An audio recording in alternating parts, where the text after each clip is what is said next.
Oi gente, como vocês estão? Eu espero que vocês estejam bem. Hoje eu queria muito conversar com vocês sobre um devocional que Deus tem falado muito comigo, que é sobre você realmente não voltar pelo mesmo caminho. Tá, mas Mel, o que isso quer dizer? Na Bíblia, lá em 1 Reis 13, você vai ter a história de um homem de Deus, um profeta, que ele geralmente levava a palavra de Deus para vários locais, ele pregava, enfim. E Deus fala com ele para ele falar com o rei, e ele vai. E quando chega lá, ele dá a ordem de Deus pro rei que o altar ia ser desfeito, que ia quebrar e tal. E quando ele fala isso, o rei tenta prender ele e, tipo, Deus fica com a mão dele travada, sabe? Ele não consegue voltar. Então o profeta ora e Deus atende e o rei ele consegue mexer a mão de novo. E por conta disso ele fala, venha comer comigo.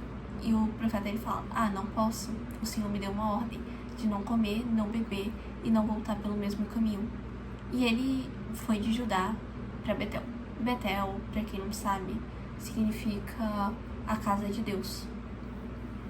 Só que a casa de Deus estava sendo profanada naquela época. E quando o profeta, ele chega lá, ele meio que estava indo de um local da verdadeira adoração para um local onde deveria ser a casa de Deus, mas que estava sendo profanada. E uma coisa que eu percebo muito é que Deus, ele não habita em um local que está sendo profanado.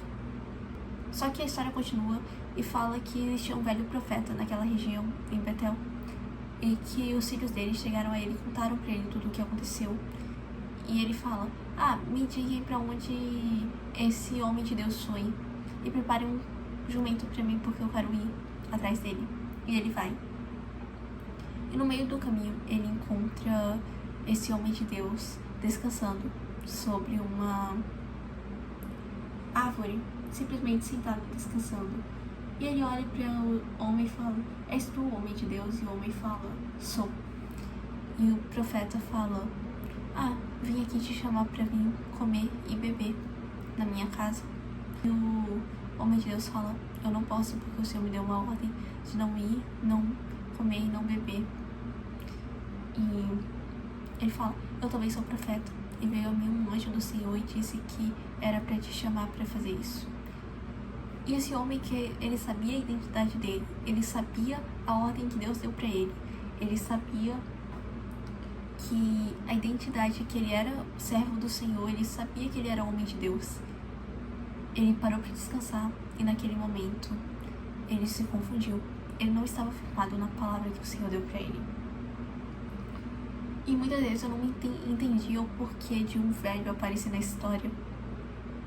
Porque um old man aparecer do nada e simplesmente falar, ir atrás dele e falar, venha comer comigo. Mas quanto mais eu meditava sobre, às vezes eu percebo que algumas vezes, se você fica em terra que está sendo corrompida, você pode ser corrompido por ela. E talvez tenha sido isso que aconteceu com esse profeta. E quando ele vê um homem que era temente a Deus, talvez ele tenha tentado ir exatamente por isso. E a gente tem aquele versículo na Bíblia que até mesmo o diabo, às vezes, ele se disfarça de anjo de luz. Então a gente deve tomar muito cuidado. Mas será mesmo que ele não ia se disfarçar de um profeta? Será mesmo que ele não vai se disfarçar de pessoas ao seu redor? De pessoas que são cristãs, de pessoas que são evangélicas? Então não seja insensível à voz do Senhor. Não duvide da voz do Senhor. Não dê ouvidos a outra voz que não seja a voz do Senhor. E eu acho muito interessante por conta que depois de toda essa situação, esse homem de Deus, ele acaba morrendo porque ele foi desobediente à voz do Senhor, à ordem que ele recebeu. E a gente tem outra visão sobre isso quando a gente vai lá para Marcos 8. Foi uma palavra que o meu pastor pregou essa semana lá na igreja e ele falou sobre o cego, que ele morava em uma cidade. E os amigos dele meio que levaram ele até Jesus e clamaram por ele para que Jesus o curasse. E Jesus pega-o pela mão e leva para fora da vila. E fora dessa vila, ele pega e passa nos olhos do cego. E na primeira vez, Jesus pergunta para ele: você vê? E o cego diz: eu vejo homens, mas como se fossem árvores. E mais uma vez Jesus pega e passa de novo nos olhos dele e pergunta: você vê? E ele diz: agora eu vejo, levantou-lhe os olhos. Então Jesus fala: vá e não volte pela vila, vá para sua casa. E talvez tenha o mesmo paralelo ao que aconteceu com o homem de Deus, mas só que dessa vez a visão de uma pessoa que estava turva ficou clara, enquanto a do homem de Deus estava clara e ficou turva. A gente não pode perder a visão do nosso foco, que é Cristo, o nosso foco, que é Jesus. E o homem de Deus, ele caiu porque ele confiou em outra voz. Só que o cego, ele viu porque ele confiou na voz de Cristo. Então talvez o milagre que você esteja esperando, você precise apenas confiar na voz que ele disse, na voz do Senhor. Talvez você precise dizer: Deus, eu confio em Ti, eu confio na Tua voz. Talvez você precise lembrar de levantar os teus olhos para o alto, de onde vem o teu socorro. O cego restaurou a visão por permanecer e por confiar em Deus. E não retorne a um local onde a história ou o problema era o principal ponto da narrativa da tua história. A vila que muitas vezes eu fico pensando: mas naquela vila ele devia ter tantos amigos, naquela vila foram os amigos que levaram ele até Jesus, naquela vila tinha as pessoas que clamaram para Jesus curá-lo. Ele vai ser eternamente grato pelas pessoas que estavam ali com ele, mas se você retornar para um local onde o teu problema, onde a tua cegueira era a principal parte da tua história, não retorne a um local onde és definido por quem tu era.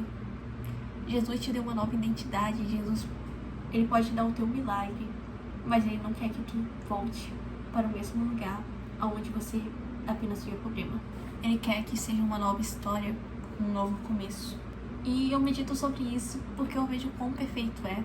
Porque para um, quando ele sentou sobre uma árvore para descansar, ele perdeu a visão, mas o outro, quando estava olhando para Jesus, ele podia ver homens como árvores, mas ele estava com o foco dele em Cristo. E isso garantiu para ele um milagre. E isso garantiu para ele uma nova vida. Eu não sei vocês, mas eu quero estar com os meus olhos firmados no alto da vida. Eu quero estar com os meus olhos firmados em Cristo. Tchau!